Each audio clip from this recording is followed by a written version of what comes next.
다니엘서 오늘 본문부터는 또 다른 형태의 그 내용이 전개되어지는데요. 다니엘서는 12장까지 되어져 있습니다.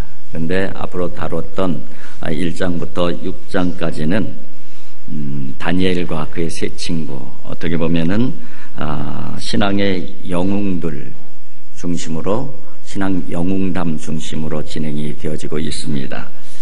그런데 오늘 본문이 있는 이제 7장부터는 조금 다른 형태로 진행이 되어집니다. 이 6장까지의 내용이 하나님의 계시가 있었는데 그 계시들은 다니엘에게 직접 주신 계시들이 아니었어요. 왕들에게, 그때 당시에 다스리고 있던 이방의 왕들에게 주신 계시를 다니엘이 해석하는 해석자의 모습으로 이 6장까지는 나왔죠. 그런데 이제 7장부터는 하나님께서 다니엘에게 직접 계시를 주는 형태로 진행이 되어지고 있습니다. 그래서 다니엘이 직접 환상을 보는 것이죠. 그런 내용이 이 7장부터 이 마지막 12장까지 진행이 되어지고 있습니다. 그런데 그 내용은 다니엘 시대부터 시작해서 이 종말론적인 그런 그 관점에서 보게 되면은 메시아의 그 도래까지 인류의 전 역사를 대제국의 흥망성쇠의 그를 중심으로 해서 예언한, 계시한 그러한 내용이다. 그렇게 보통 이해를 하고 있습니다. 그래서 그런 부분들을 염두에 두면서 오늘 특별히 7장, 다니엘이 직접 받은 계시의 첫 번째인 이 7장의 내용을 보게 되면은 계시의 내용은 1절부터 14절까지, 오늘 본문 읽어드린 14절까지 이 두 가지의 그 환상입니다. 하나는 네 짐승에 대한 환상이 기록이 되어져 있고, 그리고 옛적부터 계신, 항상 계신 분, 곧 하나님의 그 보좌에 대한 환상이에요. 거기에서 이제 인자 같은 이가 옛적부터 계신 분 앞으로 인도되어지는 분, 그 부분은 바로 예수 그리스도를 의미를 하고 있는 것이죠. 어쨌든 간에 오늘 본문 가운데에 두 가지 중요한 그 환상의 내용은 네 짐승, 그리고 하나님께서 계신 보좌에 대한 환상이라는 것, 그 부분들을 기본적으로 이해를 하면은 쉽게 내용들이 이해가 될 것입니다. 그러면은 먼저 오늘 두 구절만 읽어드렸지만은 오늘 그 설교의 내용은 7장 전체의 내용입니다. 여러분들께서 나중에 집에 가셔서 한번 잘 읽어보시면 좋을 것 같고요.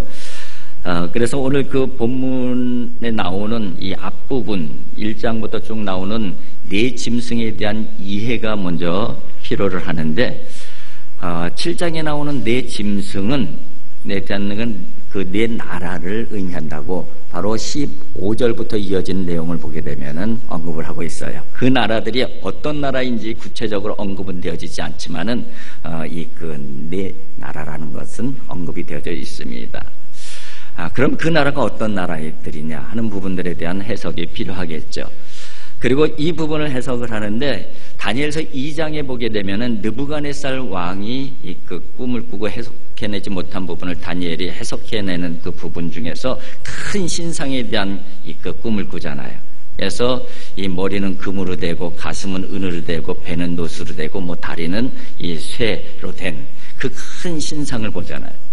그 큰 신상과 오늘 본문 7장에 나오는 네 짐승은 사실은 같이 이렇게 연결이 되어져 있는 것이죠. 같은 나라들을 언급을 하고 있는 것입니다.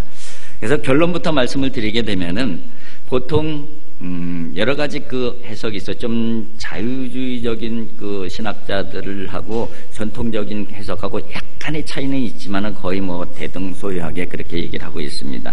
그래서 오늘은 뭐 구체적인 그 신학적 논쟁을 하려고 하는 것이 아니기 때문에 전통적 해석을 중심으로 이 나라들이 어떤 나라들인가 하는 부분들을 잠깐 말씀을 드릴 텐데, 먼저 2장에서 그 금으로 된 머리, 그리고 오늘 7장에서 날개 달린 사자가 같은 나라예요. 이 나라는 지금 다니엘이 처해 있는 이 바벨론을 의미합니다.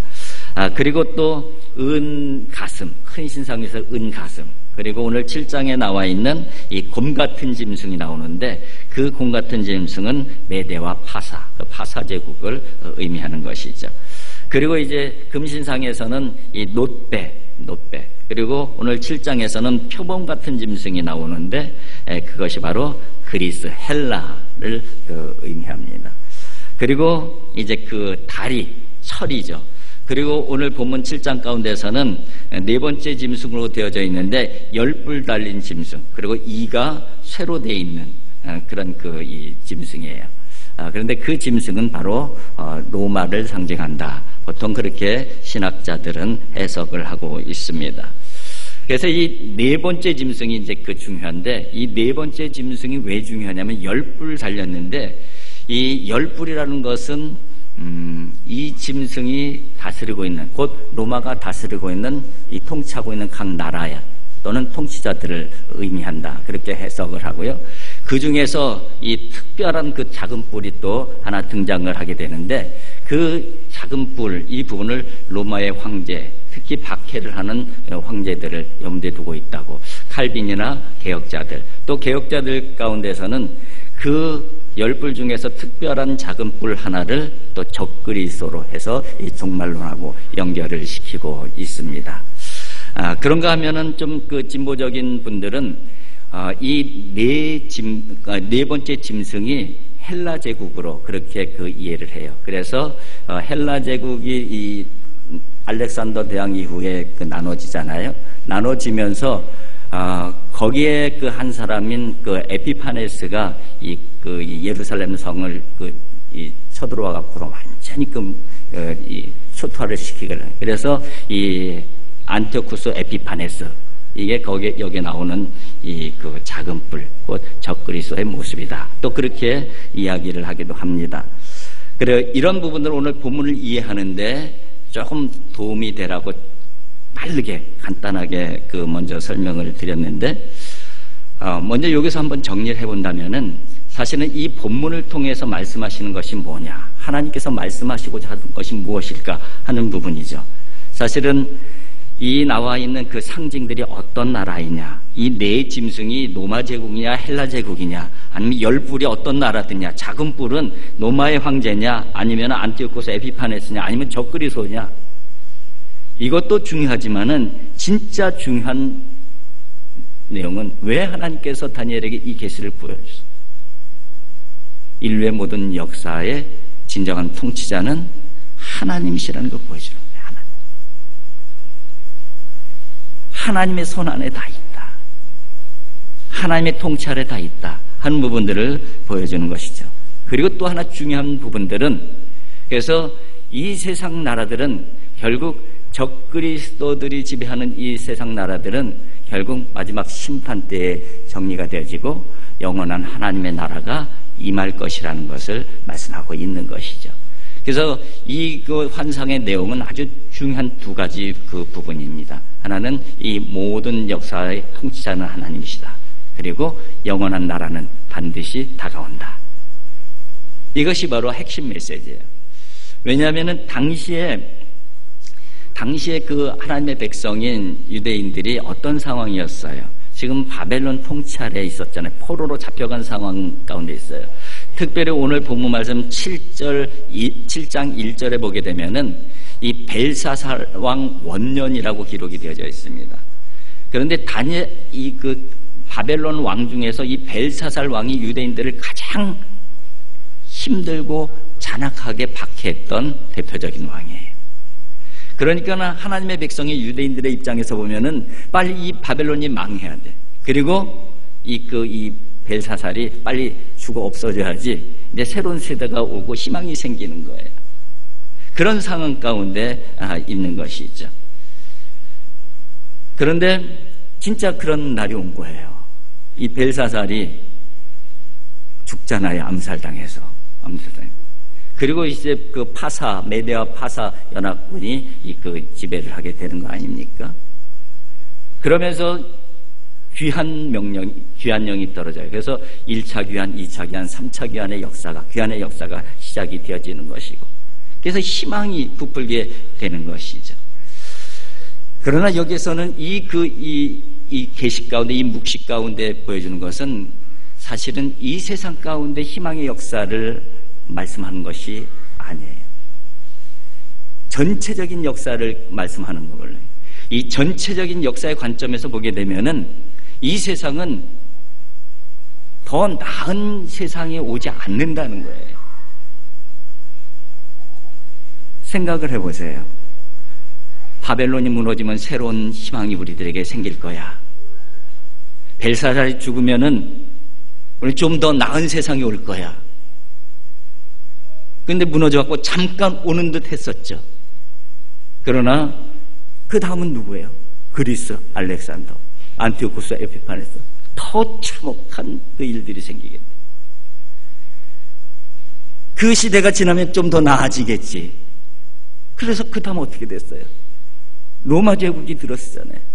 그러면서 로마 제국의 많은 황제들이 기독교를 얼마나 극심하게 박해했는지 우리는 기독교 역사를 통해서 잘 알고 있어요.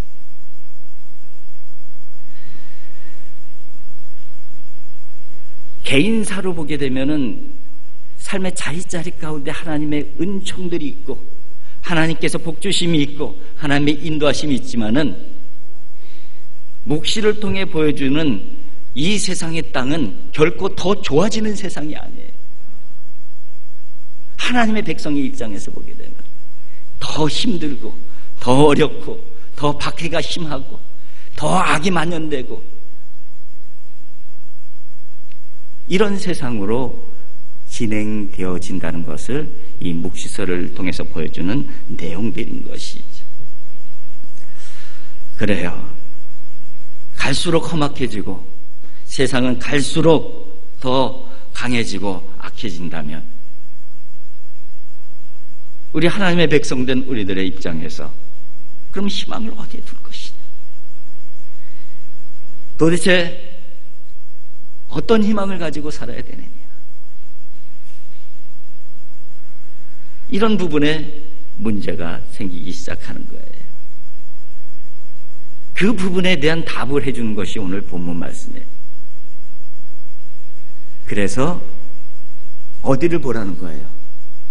옛적부터 항상 계셨던 그리고 계시는 그분을 보라는 거예요. 보좌에 앉으신 그분, 그분 앞으로 인도되어지는 인자. 땅에는 점점 더 나아짐이 찾을 수가 없다는 거예요. 하늘을 바라봐야만 된다는 거예요. 보좌를 바라봐야만 된다는 거예요. 그래서 오늘 다니엘서 7장 9절에 보면은 이렇게 말씀합니다. 내가 보니 왕좌가 놓이고 옛적부터 항상 계신 이가 좌정하셨는데 그의 옷은 희기가 눈 같고 그의 머리털은 깨끗한 양의 털 같고 그의 보좌는 불꽃이요 그의 바퀴는 타오르는 불이며 옛적부터 항상 계신 그분이 좌정하는 보좌에 대한 언급을 하고 있어요. 그리고 오늘 본문 말씀 13절에 보게 되면은 이렇게 말씀하죠. 내가 또 밤 환상 중에 보니 인자 같은 이가 하늘 구름을 타고 와서 옛적부터 항상 계신 이에게 나아가 그 앞으로 인도되매.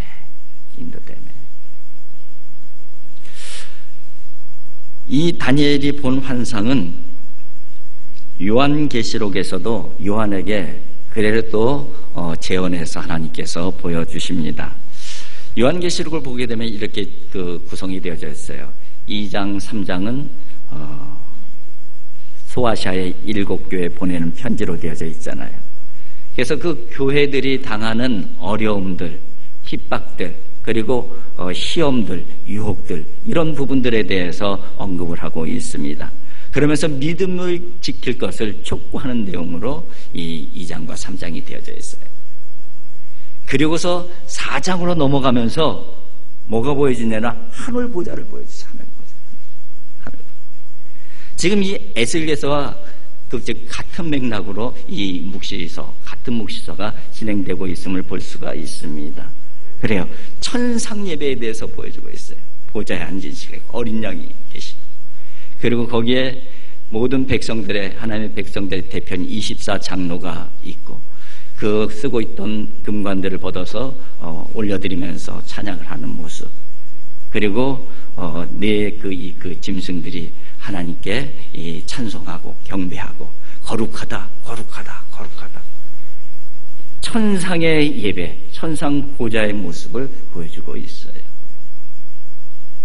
이것도 박해받고 힘들고 시험받고 유혹받고 있는 초대교회의 수많은 교회 교인들에게 너희들이 세상을 바라보지 말라는 거예요. 눈을 들어서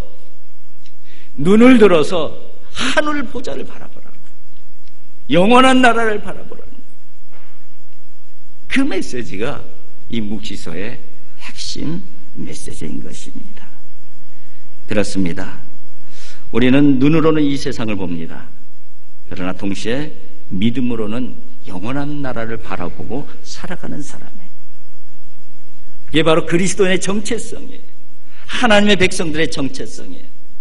그런데 세상 나라는 눈에 보이지만 하나님의 나라는 지금 당장 눈에 보이지 않아요.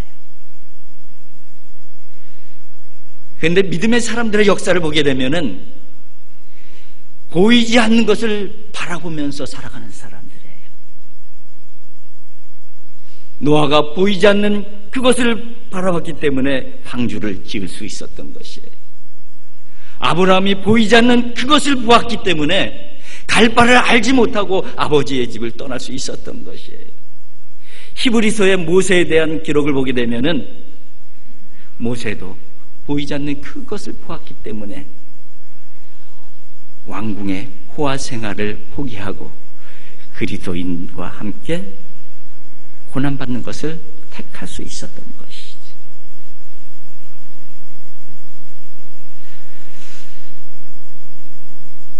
우리가 꼭 기억해야 되는 것은 이 세상의 삶이 전부가 아니라는 거예요. 이 세상의 삶이 하나님의 영원한 역사 가운데 보게 되면은 그렇게 목숨 걸고 지킬 만한 것들이 아니라는 것이에요. 여기에서부터 우리의 믿음이, 진정한 믿음이 출발이 되어지는 것입니다. 물론 하나님께서는 이 땅에 사는 하나님의 자녀들에게 축복 주시길 원하셔요. 행복하게 살기를 원하셔요. 죄의 굴레에서 해방되는 것은 물론이거니와 가난과 질병과 모든 재난의 고통에서 벗어나기를 원하셔요.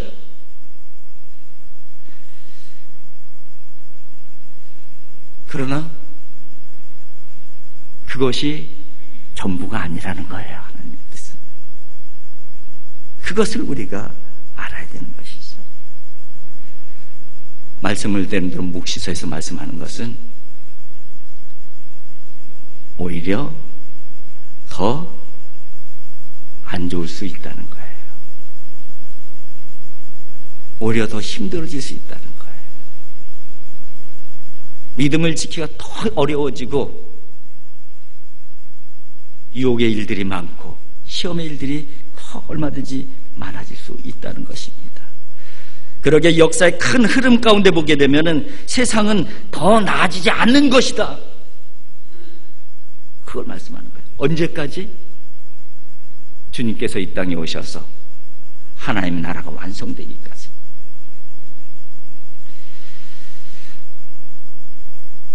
그러기에 사실은 여러분 믿음으로 살면은 다 잘 될 것입니다. 이 말이 사실은 오늘 본문 말씀 묵상하면은 참 조심스러운 말씀이 될 수도 있어요. 왜냐하면은 믿음으로 살면은 정말 잘 될 수 있지만 특별한 하나님의 은혜가 개인에게 역사하시는 은혜들이 있으니까. 그러나 전체적인 하나님의 역사 가운데 보게 되면은 이 세상의 나라는 세상의 통치자들에 의해서 진행되어지는 역사이고 적그리스도 사탄의 지배 아래에 있는 세상이기 때문에 그래요. 그러기에 우리는 하나님, 그럼에도 불구하고 내가 힘들 때, 내가 어려울 때 하나님 도와주세요. 간절한 바람과 더 나아지기를 바라는 간절한 소원을 가지고 우리는 다만 기도할 뿐인 것이죠. 기도. 하지만 제가 여러분들에게 분명하게 말씀드릴 것 한 가지는 있습니다. 여러분들 개인의 삶 하나하나가 정말 잘 될 수 있습니다. 이렇게 확신 가지고 말씀을 드릴 수가 없어요. 왜냐하면 잘 될 수도 있고 안 될 수도 있기 때문에. 그러나 분명하게 말씀드릴 수 있는 것은 하나님의 나라는 반드시 임한다는 거예요. 하나님께서 통치하시는 하나님의 나라는 반드시 임한다는 거예요. 우리가 그 믿음을 가지고 살아가야 되는 것이죠. 우리가 믿음을 생각할 때에 다 알고 다 이해하는 것으로 하는데 아니에요. 믿음으로 살아간다 할지라도 다 알지 못하고 다 이해하는 것이 아니에요. 다 알 수도 없고 다 이해할 수도 없어요. 믿음으로 산다고 해서 우리 바라는 대로 다 되는 것이 아니에요. 우리 원하는 대로 다 이루어지는 것이 아니에요. 믿음이 뭐냐? 하나님께서 약속하신 영원한 나라에 대한 확신을 가지고 우리의 인생의 방향을 그 방향으로 맞추고 걸어가는 것, 그것이 믿음이에요. 그것이.